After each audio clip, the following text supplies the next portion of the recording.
থাকবে না, খান সাহেবের লোক পাবে না, ওরা ওরা মতিয়া সোলেমান মিহিরকে দল চালাবে, ওদের লোক ছাড়া থাকবে না, এই কয়ে আমাদের মারছে। তাহলে তো সামনে নির্বাচনকে ঘিরে এই কমিটি বলো যে নির্বাচন চলো, আমরা নির্বাচনের আগে থেকে আমাদের উপর হামলা চালাচ্ছে এরা। আমরা যেহেতু যাতে কোনো দিক না যান, এমনকি আমাদের কাছে 50,000 টাকা পর্যন্ত চাঁদ আছে, আমার দোকান বন্ধ করে দিয়েছে এর আগে। আপনার 5 তারিখের পর থেকে শুরু করছে, আমার একটা দোকান আছে, আমার দোকানে হামলা করছে, এমনকি আমার দোকানে 50,000 টাকা চাঁদা চাইছে।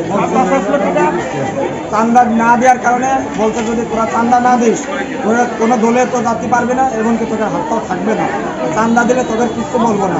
আমাদের মাঠের চাষ বন্ধ করে দিচ্ছে, এমনকি বলো চাঁদা চাইছে আতিক,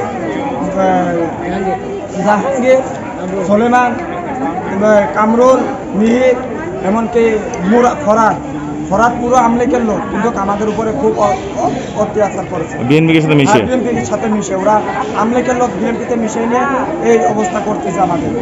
আচ্ছা তুমি এটাই বলো তো, আওয়ামী লীগের লোক সামাজিক দল বানায়, বিএনপির আওয়ামী লীগের লোকগুলো নিয়ে আওয়ামী লীগের লোক নিয়ে বিএনপির দল বড় করে বিএনপিতে নাম দিয়ে আমাদের বিএনপির লোকের পরে খুব আক্রমণ করতেছে, অত্যাচার করতেছে, আমাদের বাড়ি থাকতে। সামনে ভোট আসতে হচ্ছে, আরো কি ভোট আসতে কি হবে আমরা বলতে পারছি না।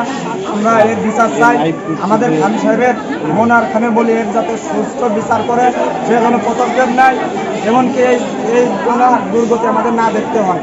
আমরা খান সাহেবের লোক বিদায় আজ আমাদের এই পরিণতি। তারপরে আমার খালি ইজ্জত মারা আর যাচ্ছে তাই গালি গালাজ করা। ওই ছেলেগুলো কাকের লোক? লোক, তারপরে